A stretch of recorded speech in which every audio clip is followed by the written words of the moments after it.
review, sport updates, and what's on the internet. I know I said good afternoon, and said good morning, Gambia, but we were having some technical issues. That's why I'm late there. But we do nyaka. So it is what it is. But before going forward, I'll just allow my two co-hosts to introduce themselves. But then, good afternoon. Good afternoon, Use, and good afternoon, Ami. Welcome you lady you want you have two technical issues, so you want to really want to do this. So you let me toppling next program you get the job updates, see sports, see newspaper review and what's on the internet. Use Jalona. Jërëjëf Badiane, Ami, good afternoon. Good afternoon, Mr. Dabo. Good afternoon, Biden camera. Good afternoon to our camera lady. Assalamualaikum. Ñu nekk képp nga xamante ne yaa ngi bàyyi xel TV1 ci jamono ji comme ni koy defee saa yu nekk rek dellusiwaat nañ fii dalalaat leen beneen yoon ci épisode yi Good Morning Gambia. Soo jégalu nag ci dog boobu nga xamante ne dafa dañ ñëwoon rek waaye we have an audio problem, then we have to cut the live and come back again because comme ko Ousseynou waxee ñëw du ñàkk am nañ na ngeen trop.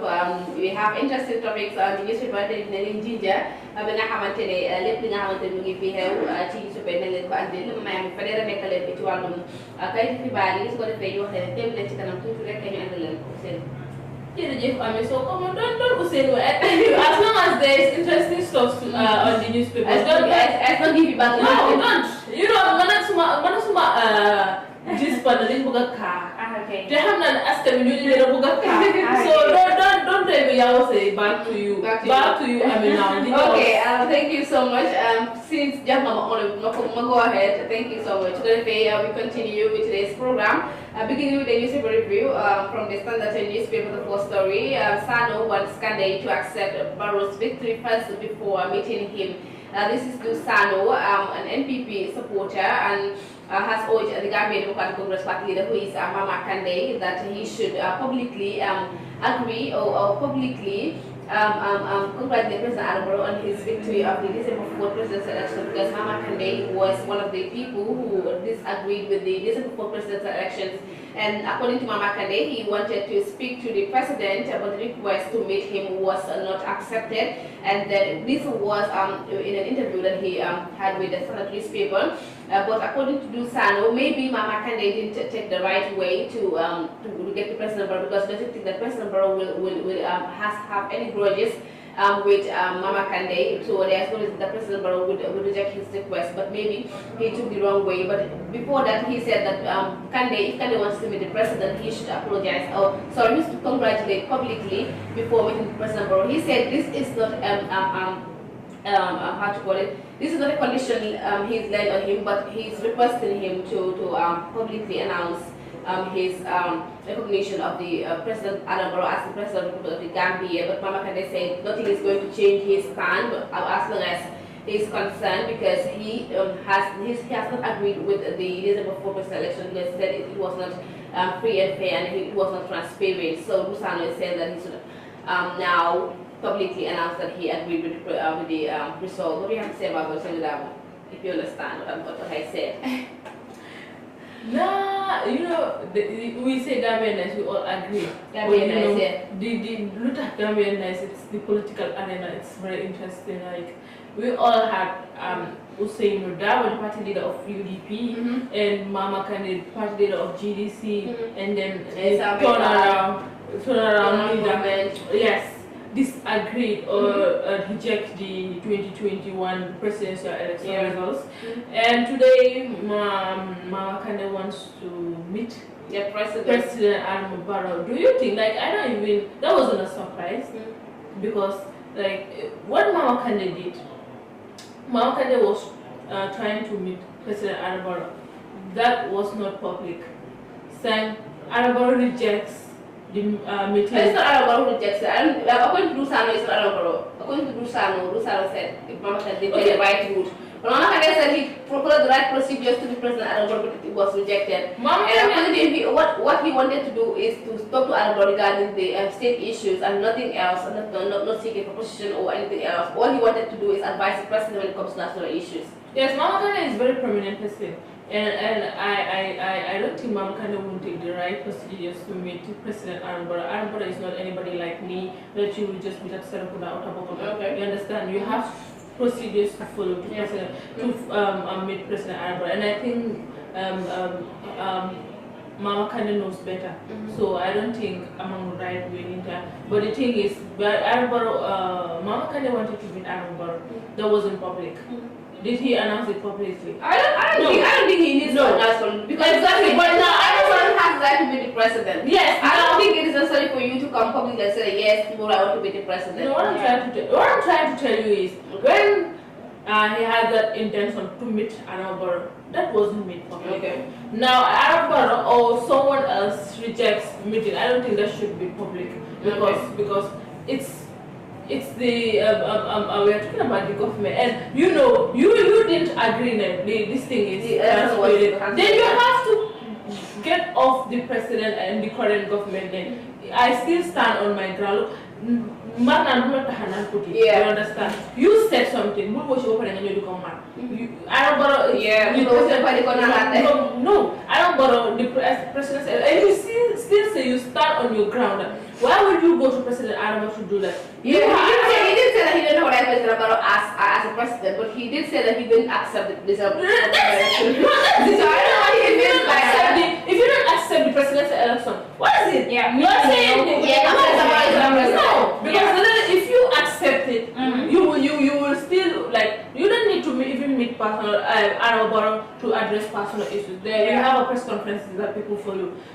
So on the press we all want stories. Everybody will run there, and the other Barrow will hear from you. Go to the other come they may standard day give you one and I'm not going to meet Arab.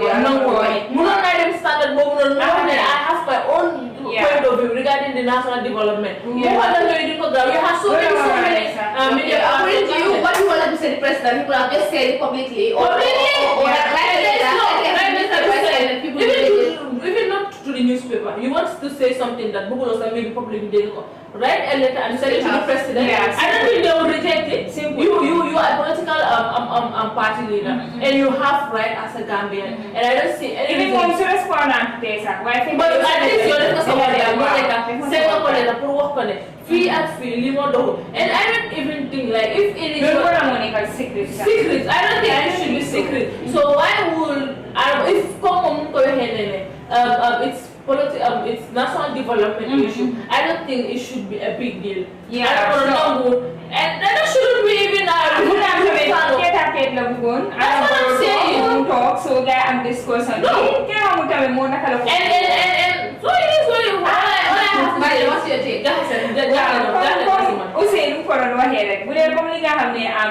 Interest even moom demul tooga Arab Barrow tete face to face gay waxtaan ko mun na mo involve press mu press conference nit ñi toog foofu noonu mun na involve yeneen political parties sax wala su leen puta involve moom kenn maybe he wanted to say the press what he wanted to say to the president. He doesn't want the president to know he was something. Maybe he wanted to give advice. He wanted to know he was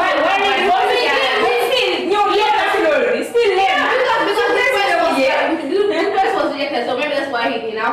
But still, you it doesn't make sense. Good. It doesn't make, you don't want the public to know when you were doing it low key. But now it's backfire. You want the public to know. So obviously, take on Mama Kande 2021 election daf ko reject. So reject ko in a sense mo Arab Barrow nekkul leader. Okay. Arab Barrow nekkul president si mom kanama.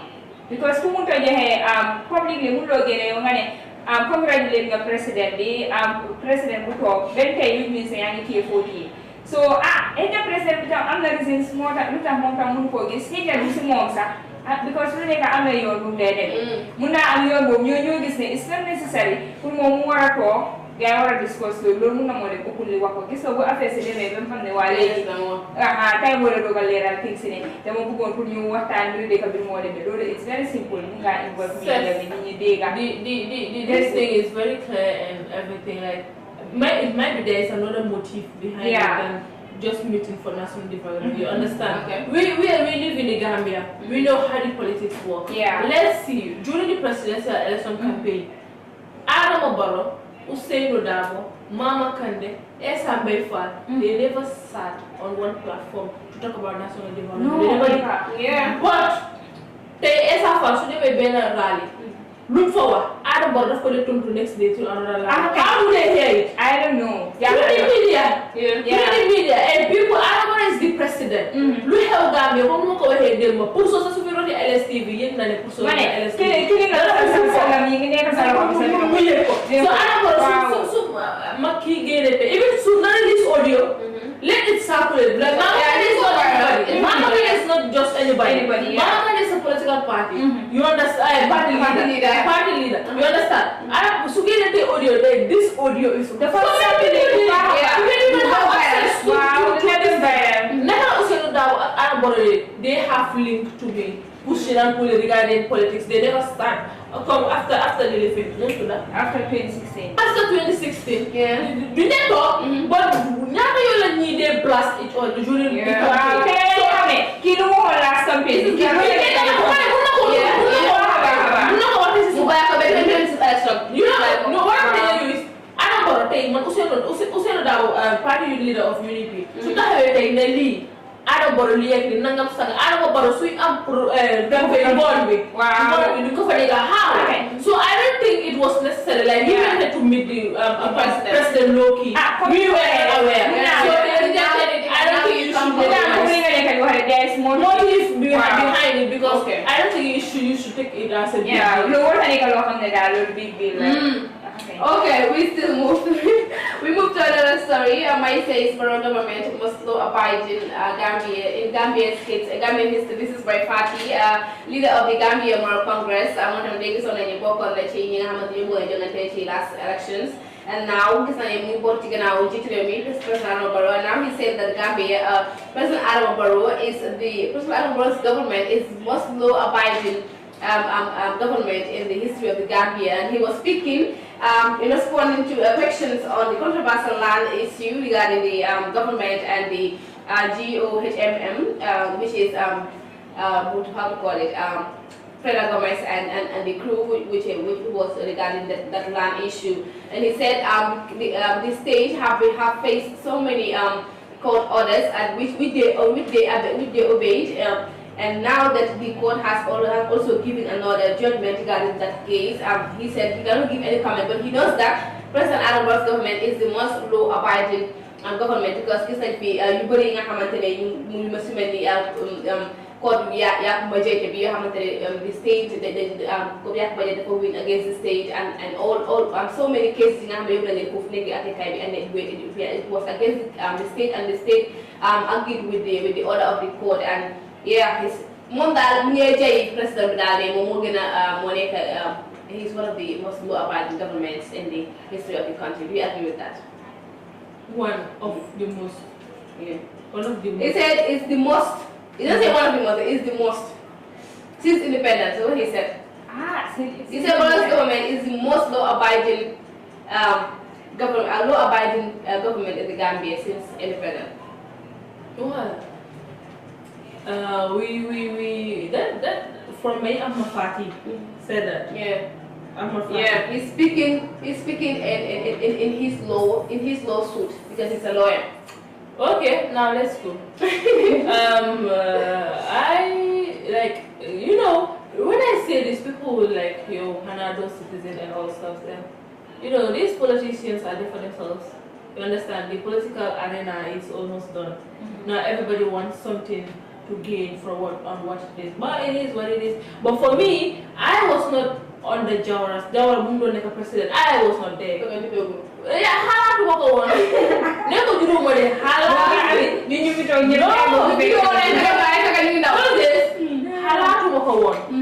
and when the anime came, let me say half of this what money you do? Why I was just saying like last 3-4 years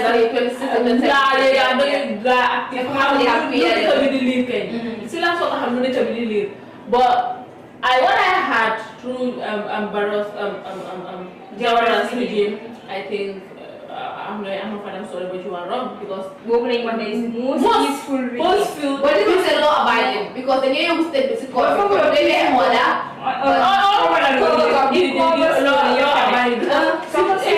if he was not law abiding, Always violence. Always violence will be because between Mamaki man, you fake Jawara, fake Yai Jambi, fake Araboro, they always praise Jawara. Jawara, Mungura, Moda Hamburi, Musa, Gambia. So now, may Amafati say in the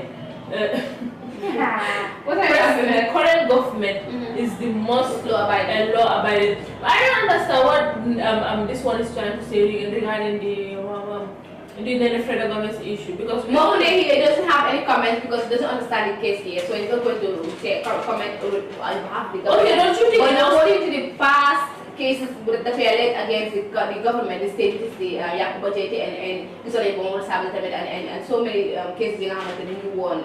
And all those it was against the state, and then the court gave them give the winning to the other side, serve the state. In the state, they accepted the court's order with good faith, and that shows that the government is a law-abiding government.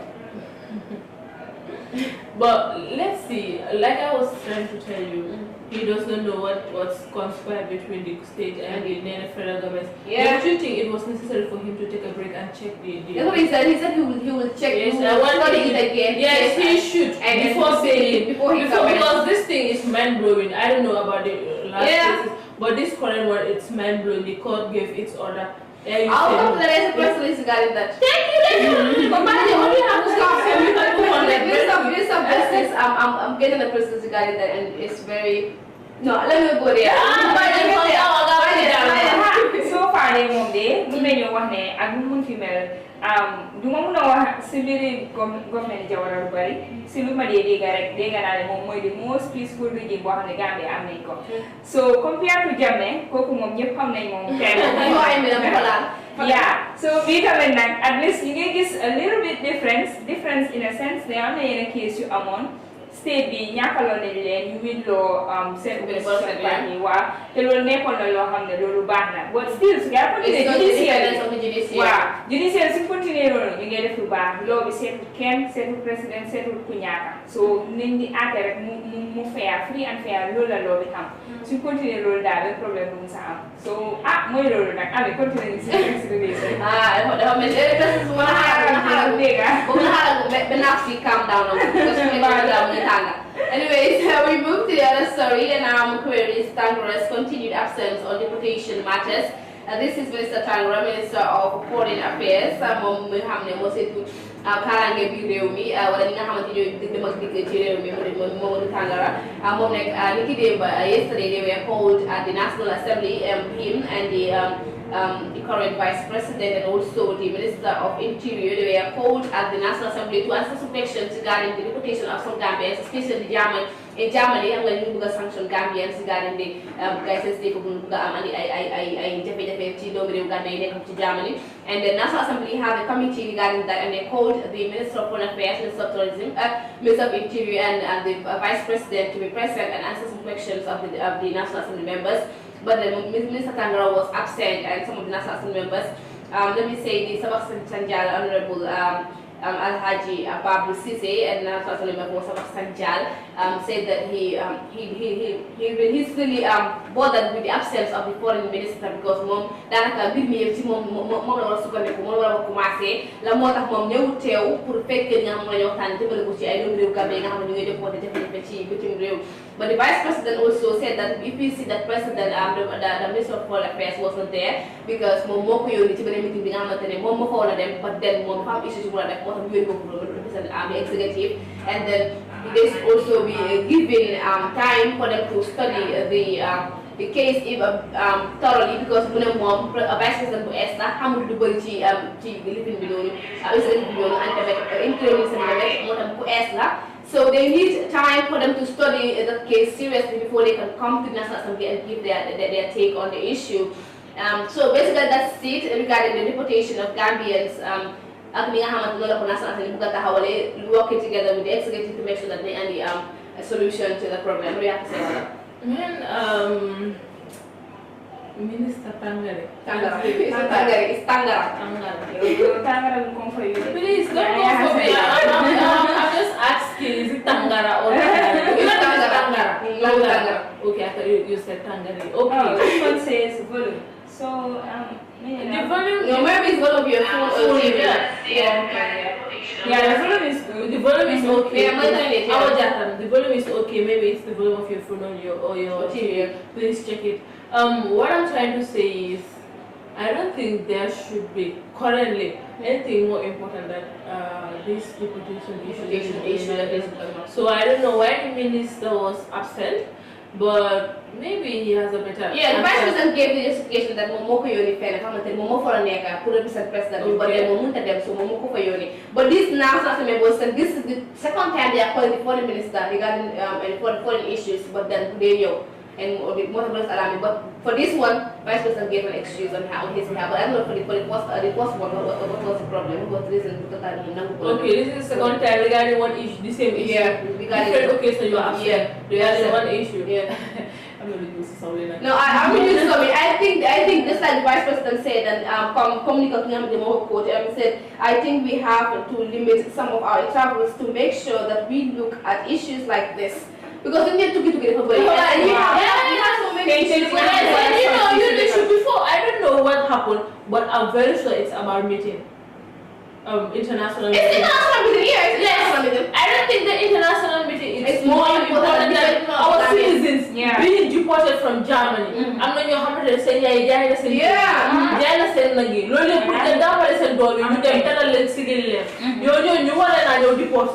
don't think the minister can there are so many people that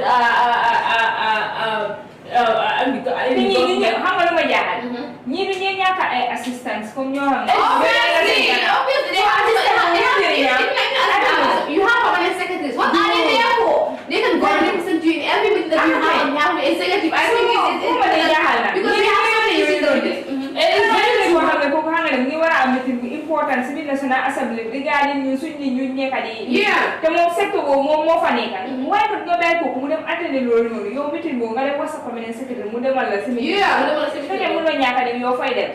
so this is the issue why we will never be respected. Because how can you dump your own issue that is affecting the whole citizens of the Gambia to attend an international meeting that I know it's not just about this minor thing. Like this was a very serious thing, and I just hope the next call from the National Assembly members. Yeah, they are giving until next week to turn back to the assembly and give answers. Okay, and look, this is the problem I have when I say you don't know why, and also these National Assemblies members are very, very important. And they should give them their due respect. Yeah, sure. They are there to represent the people. Yeah. So I don't think they should just snub them out. And well, this was the second time. The first time, I don't know the reason. This second time, I have so much respect for the Vice President. And the Vice President was the first time he was called, but the Minister of that's what I'm saying. The Vice President of them now. No, I'm saying the Vice President. Yes, that's what I'm saying. There are so many people that and more key would have answered today because this one is very important. And they said next week, and I just hope and pray that he will go and answer. Yeah, and give him until next week because the Vice President gave an excuse that come on when you is using the system and you need to study and you need to brief regarding this foreign affairs thing and so that he can know what to say when he comes back to assembly. But they said that this thing is very urgent and they need to come back as soon as they have answers to their question, which is next week. As early as next week, they should go back to the assembly and give the answers to the questions of the National Assembly members. Yeah, they should. And I just pray that next week. Next week they don't have any other excuse. We are talking about our citizens. For God's sake, let us all look. We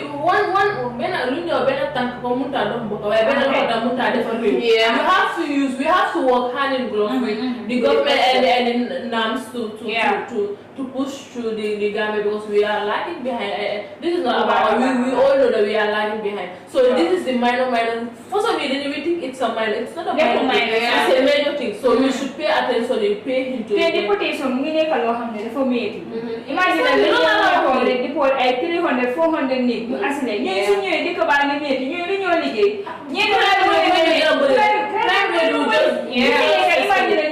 liggéey.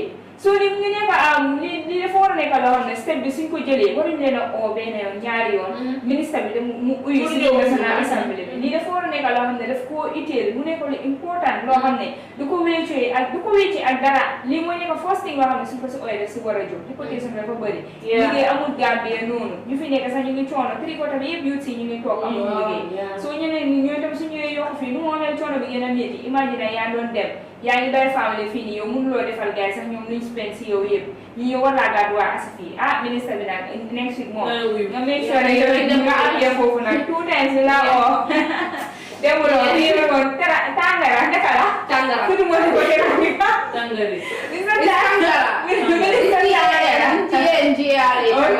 ministre tàngara ngir yàlla dafa nga appuyé foofu rek nga waxtaan naam si ngeen mën a find solution si lii déportation dafa métti ñëpp xam nañ loolu noonu. Yeah, it's really painful. We move to another story. Pura tells service providers to opt their game or face consequences. I love this headline and the story itself.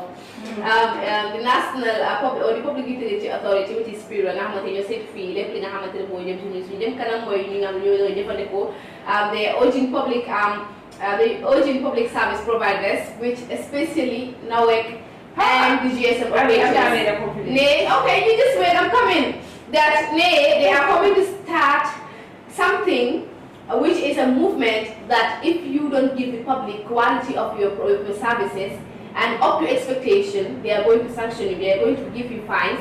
The line charge, you are going to pay, and it is going back to those people that you have wronged, to those people that you have been giving quality services. And they specifically said, including Narek and Jason. They are saying all companies are there, but they're not these are no, it's especially Narek. My friend, what do you have to say about what do you have to say about the step that now that the people want to take to find every service provider there, so they put a come to ask them to get then light chat and hard break what you had doing wrong. What do you have to say about that? Bravo, Kula. I just hope that they will go ahead. Well done. So that is, I wouldn't name any because I don't want to be dragged to court. Well done, because we have so many thieves in this country. They call themselves GSM operators. They are not.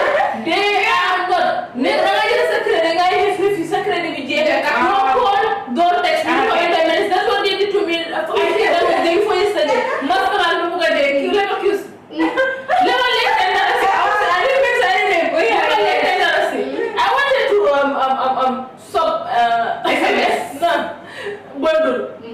Okay, buy this thing. Megabytes. Yes, megabytes. If I press, they will tell me you have balance. And I'm having that. I never $10. I couldn't do anything. I was trying to and it was not going. But when I on my connection to go direct, it went pay. So they don't want me to buy the money. But can't buy it. Wow. Yeah, we have Jason operators that are thieves and call themselves very good. I'm not done. I will have with them. No, funny thing, and I didn't want go fit. No, it's funny. How many cheated? You know what my concern is? No, but I know start saying Jacobi. Tangay jot. What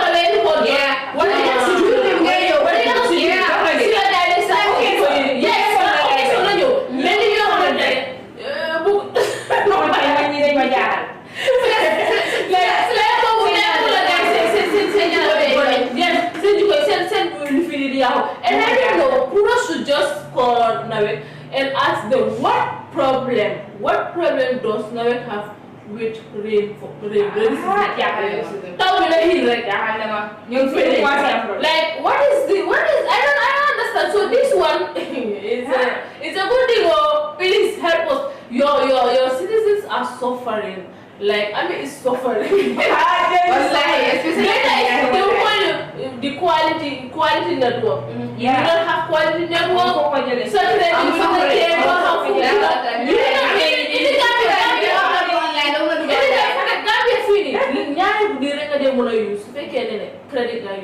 that is WhatsApp, Facebook. Buffalo, I didn't credit Instagram. Why you do that? You know it's better. You do TikTok. Wow. Do TikTok.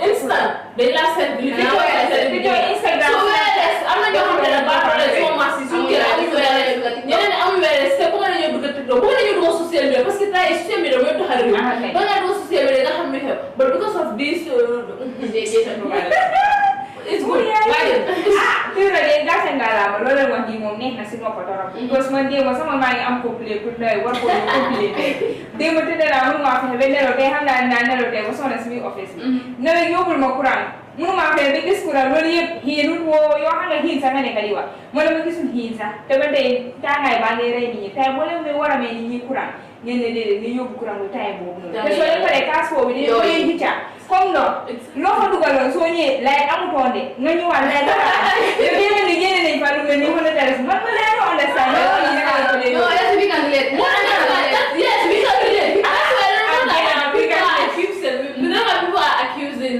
no way of having connection they are collaborating with I don't understand how comes because all that is happening because of set of Quran. Every Massimo Yahoo, Gambia, Dalunga for Yahoo, every single thing. And I just hope, like on a serious note, I just hope this Pura also won't just give us fake promises. And just say we will do it and they will never implement. Please implement it. So road network and all stuff. And let me do silly then. Internet more. What are you? You come see GSM. Make sure they say GSM Muna Saka ready. Muna Saka ready. You must do. Imagine go to small because one was the one. So most they buy data. You never wireless day. While they buy credit comes to put lights off because light move really. Take move always the thing with Wahajika. So can I follow complain? 250 legenda. Unjene 250 bi. Si suba si gudi bobu nonu. Boring gone. After 6. Ñu dem light off be si gudi bi si suba si light off. So si suba si mom bu sango pare wala ñu waxa ji karam rek. Light fofu la offé. So bu light offé, ala obi ko ko taal ko rek. Pour ñu wa. Mu ko mo gisu dara te ko ken. Ko ken. Bu ñu kessé ko gis online. Way ko ken. Du ko online defu dara. Bu ñu kessé ko gis. Ana ko mi légui télé hat rek. Ko ma jaaxal di. Mu ko gay mu ko GSM operator do watu na turna mu ne ko le gaay ñu ko ne hejna mu na fa am say na apps yu nekk di ñu ne la ya wa ko ne sa ko kay mo we ne sa do ne la ya su group chat ma na mo ne su group ha su sa group ñu ne sa group chat ñu ne group chat sa apps ni ñu ne ona sa background app bi is to your background you know ka sa lo di mo ko le ko mo ha sa fu fu len ko ni this is on TV but even though I wish I had this video so like kalau ko def mo tamit anime so you know so le ko no simu wala yomi mu ko def I was having the video ma video so the second one jala do haji it was like you get there no mo de mo ko yo no de jala and don't forget they receive ne ko le budin be yes so we just call it this one because it's crazy you know here so last thing you go secret no call it ni you don't have to so it's really crazy. It's really crazy. I just hope that people will go ahead with this movement that they want to start. And it starts. Let it start as soon as possible. That's why I think like 100,000. Like I millions. Wow. I'm giving that. Millions. You go answer you. Then I'm nyakara dari answer you. Yes, I'm going to see. Yeah, millions. You're giving quality service provided to the public. Make sure you chat the law. Sebenarnya moral suka deh ya. Kita nggak nak semua orang menambah dulu ya pinggah hamil aja. Asal misalnya kalau pipi kalau itu lagi mulai jaga lagi pinggah hamil aja. Ini pinggah aku consumer protection ini pinggah macam. I think they should work with people to make sure they protect consumers. Si dia pinggah hamil aja kau jangan khawatir. And then on to another story which regarding the one that you are waiting for, which is AG. Attorney General says Homes release has been cancelled. Read that line. Okay. highlight that. Okay, the public is hereby informed that the Ministry of Justice position on the ongoing of the Home of Medical Mission land issue. The ministry wished to draw the attention of the public to its previous statement on this matter. According to the ministry, this is a list that has happened since the time of former President Yahya Jammeh, who leased this property to an entity that doesn't exist according to them. According to the Minister of Justice, land being company it doesn't exist to them because they don't know anything like home of medical mission. Time don't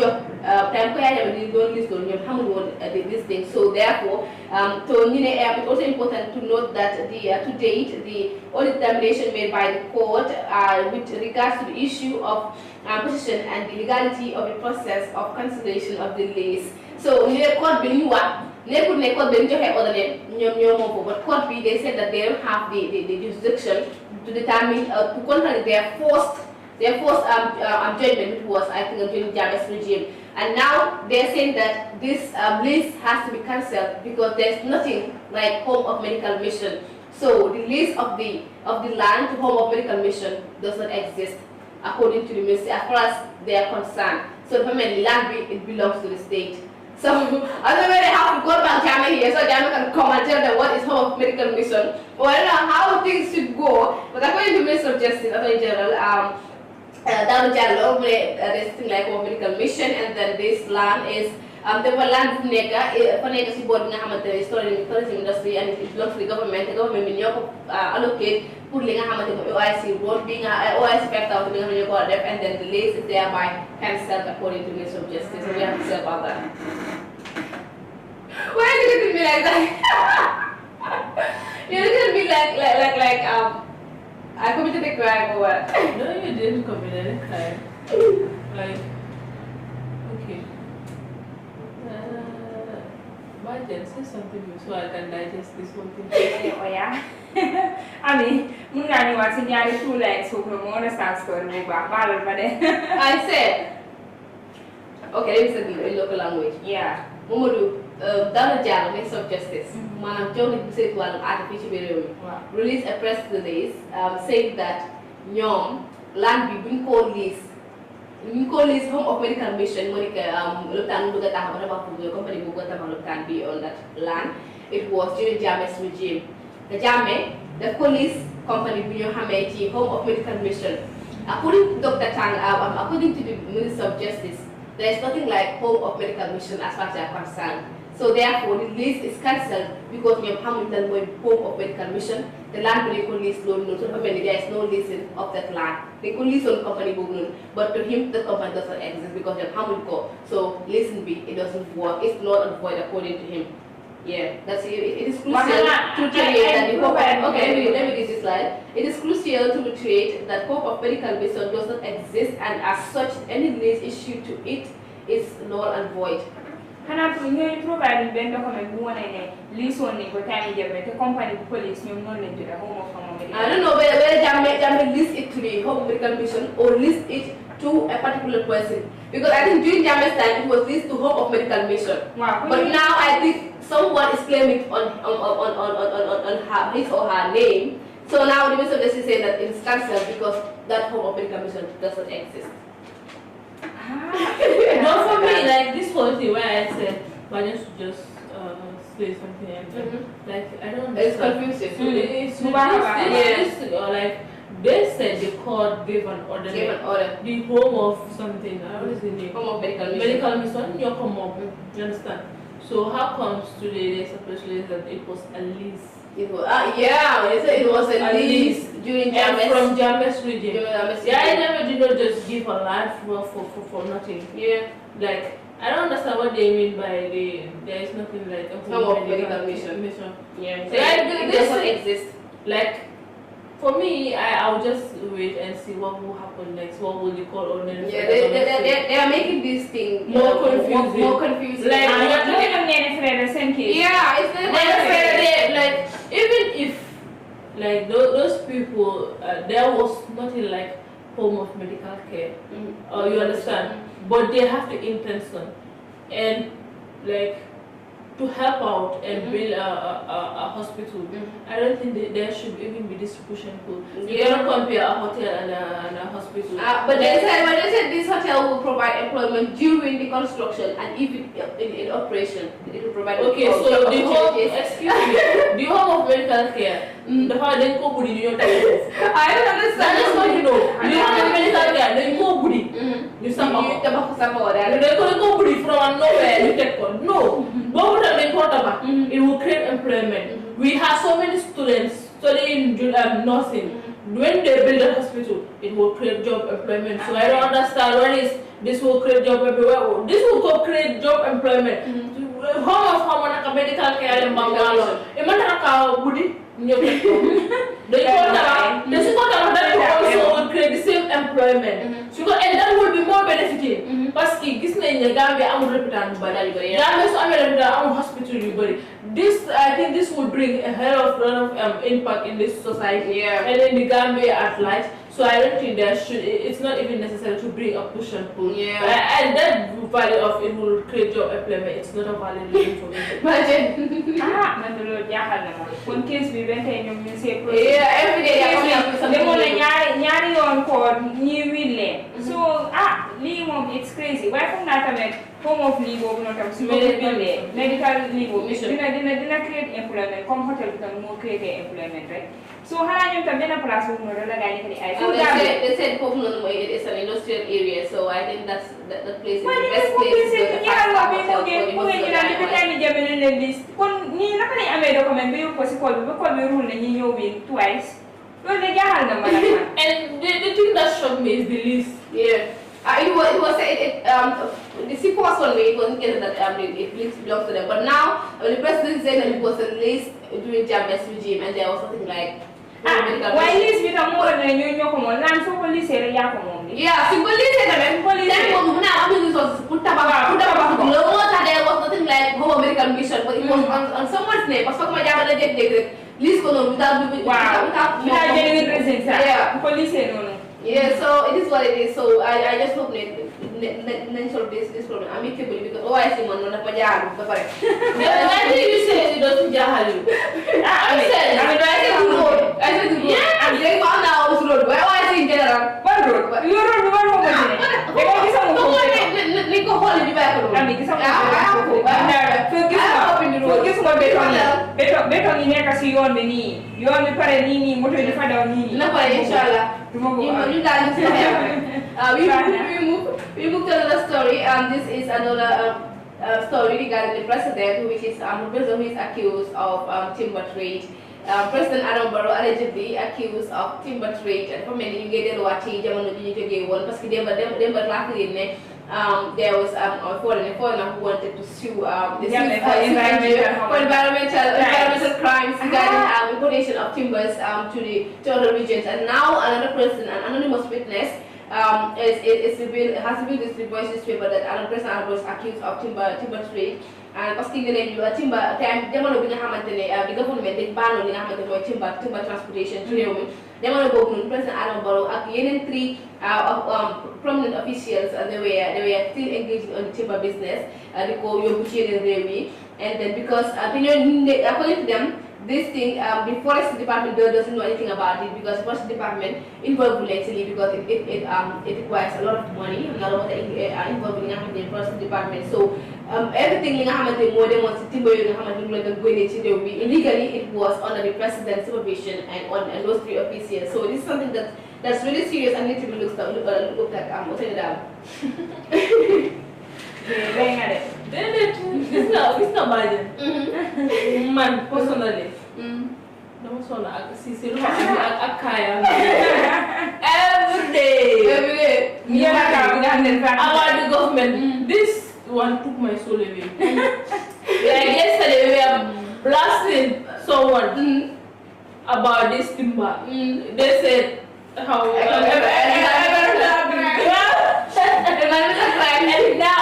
and now we are talking about the current president.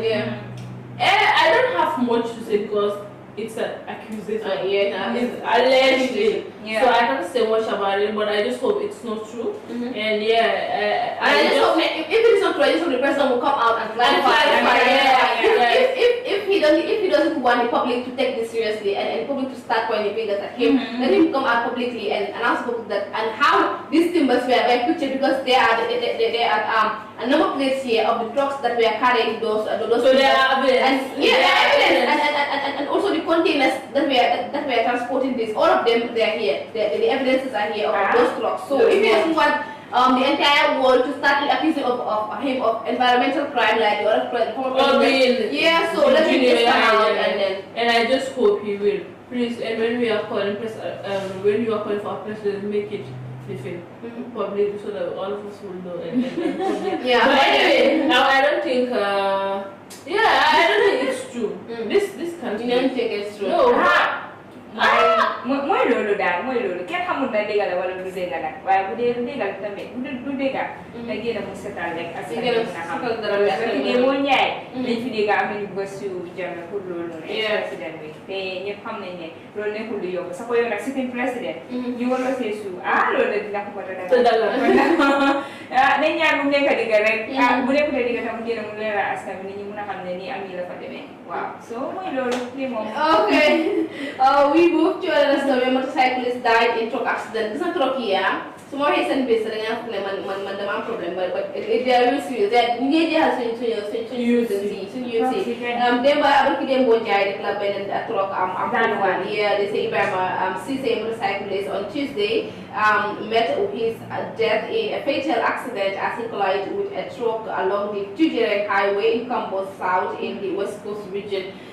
So it is something that really listen. Man ko mo ko ba trop ki ni wala am sen on tali nga xamantene fa la ñoo jaar su boba ñu mëna moytandi ko accident su fekkee ci yoon yi nga xamantene dañ xala sori won trop comme yoon mas yoon fo yi ay nga xamantene yoon kër yi fofu de am wé te ba tax na ñi nga xamantene ñoy ko trop su ko déro dañ fa def ak full speed ba nga xamantene da tay tax ñu mëna ko accident ba according to ki nga xamantene mom mo accident bi moom mu ne moom bu mu gisee borom motorcycle bi ñëw dafa bàyyi nit ñi may ko mu romba pour mu bañ a moytandi ko accident waaye it's just something that had to happen and it happened and then he lost his life. So what do you have to say about the trucks and the accidents in this country? Okay, I'll and I know the viewers will be like, "King will be like a delay." I'm not going to but all I have to say is people have to be careful about this whole thing. I will start with the truck. I think the government should really pay him to this. Like, trucky. Then there is like, I saw one truck. Definitely can be board. And when they truck by the board, when we was drive for the fun that more to live in. Okay. So the driver was just speeding out to move over truck because it was not safe. You will see that with your eyes leaving. And it was around Abuko end. Robber police. The police did not stop the person. Parce qu'il y a and so that way you have a unit about both sides, not a robber. And so that so I think the government should also put it in place now. The police, when this money robber, I would leave it. I would call it. What about you, Dana? Well, let me tell you this. I'm not talking. Marco, I would breathe. Like I just knew that she go get stop. Then I just couldn't see the two pay to get hand because then she go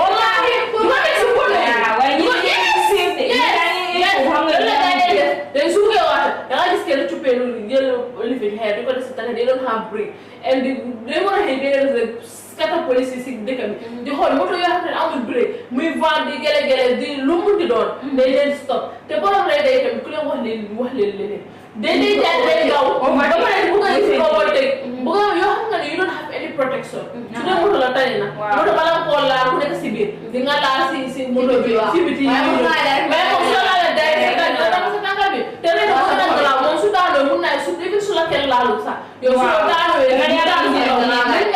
Injury. What are your pet? Now I'm so own meeting. Motorcycle, what you done saying, they want to wait to your doing. We all know that you won't get a hit for Neka. But please take your time and watch out. So it's both sides. Government one now or living. You all know you are the father. You ever had money your amnium set only your down. Why today then your bagas one that then goody. And then I was like 3, 4 yooyu noonu. waaw 1. fekkal tension bi wàcce na. ñoom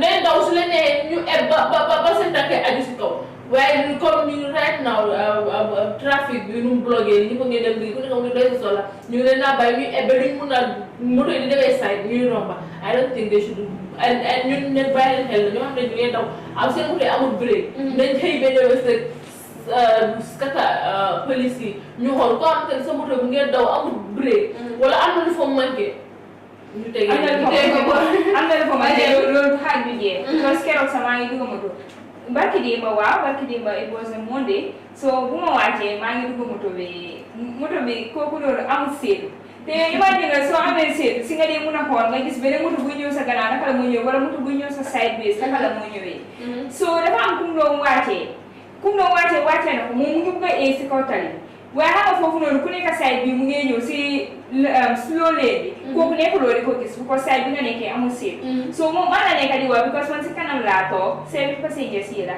mu ne ma ne baala mu nga xoolal ma side bi ndax moto nekku di eeg so I was like kii tamit du defar lii yow di wax sa passengers am si suuf su gars yi am si suba mun nañoo defar so police dañu war a nekk si ñu si tali bi de waaye dañu war a nekk di bàyyi xel lii yëpp moto yi amul break yi moto yi amul seet ñu seen lampay toj yi yëpp ñu bàyyi ko xel trop itam ñu jox leen specific time yu gars di daw because yoon moom pour ñu wax leen ne dañoo awee yeneen yoon amu fi yoon yi gannaaw itam dañ dee xatte yooyu dañ dee nekk si këri nit ñi nga xam ne bunti këri nit ñi duñ dee sëwante ak yoon yi so su fekkee dañoo awee foofu dafa nekk problème waaye ñu jox leen night bi guddi bi waaw su ñëwee ay 12 1 yooyu noonu 1 2 yooyu daf di fekk di nga baa ngi selaw moto yi daw bariwul moto yi daw time boobu noonu sax foog ma ne parce que doo gis ne ay moto sax ay 2 3 yooyu noonu yoo kenn yaa nekk si tali te ñu gën a bàyyi seen xel borom rider yi di seeb ñooñu moom liñ dee nekkee man dama dee tii sax man su ma nekkee si moto ñii fu leen neex gars yi sax waaw dañuy yaakamti di overtake defal ndànk daw ndànk dal ndànk loolu dara gënu koo neex fi ngay dem di nga yaakamti nga de waaw si kaw tali nga ak borom seeku lii sax yow nga gis ku boot doomam ko de yaay bi toog góom bi toog boo bi nekk di rek waaye boobu bi nag soo xoolee si keneen sax nga xool sa doom bi sa jabar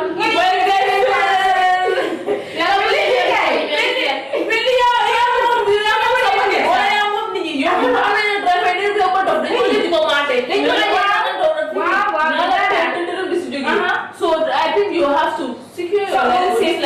Yo, from the way, you're ready, over the local, but we're safe. Over the local, you're not our land, the fire over. Yeah. So you are the best in the when you couldn't name the Jenny, you are a supporter. You didn't actually, you have the Yene Mohammed, they put you call it. Almost. But you we came home when you def Dakar, you know, tell me how to be sent for in your hat, Manali Mako.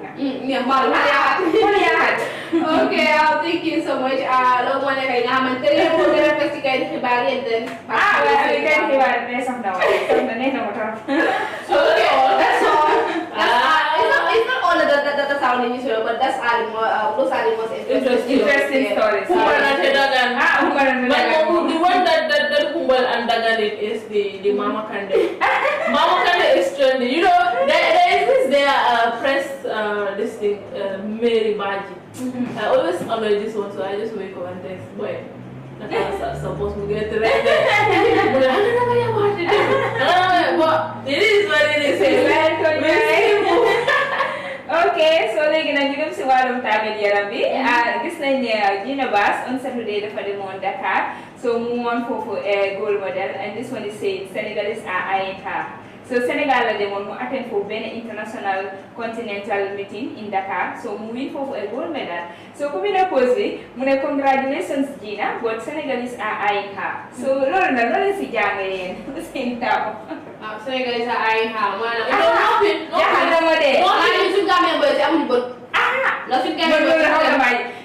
are eyeing her.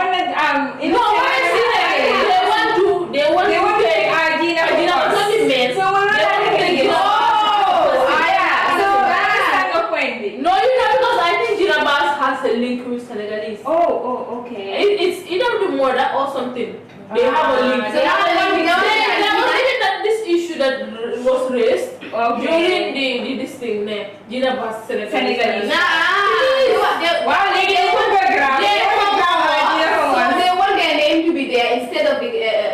instead of the Gambian name, they want Gina's name to be on their newspapers and on the wall something. But it isn't going to work because Gina is ours. Gina is our Gambian. Yeah, Gina is Gina. Yeah, Gina is Gina. So. I don't even understand. This, please. This is a key. Legal person. You should. Why you're being flattened? Yeah, don't just start. Yes, don't just start with. So what is there? This one is from Standard Sports, and it reads: Wuri Yado to boast Gambia's medal hopes at Commonwealth Games. The family Sunuri kita may benen Gambian si tayo ñu ngi overla duga si sports especially yeah suñu jigéen ñu ngi gëna mëna try Hamari Kuti fi mu ne 24-year Wuri was saying Wuri is a daughter of former NRP National Assembly member for Kani Central Musa Jado.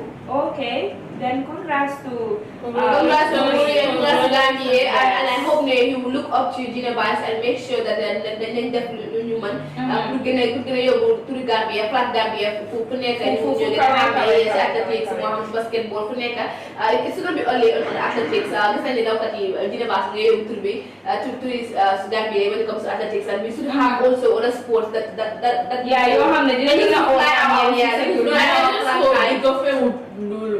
will support financially. Yeah, people also their love to Gambia try to support them. Yeah, music you support. Yeah, sport you support. Everything they are supporting, so it's just crazy, and I love it. So we also will start celebrating you on our media platform. Support yes, it's my big problem supporting the mom because you are on the sport. Supporting the mom, support them. Sport. I'm volleyball, tennis, wrestling. Gambia, I mean the best volleyball player, the best basketball, best league, you international Olympic.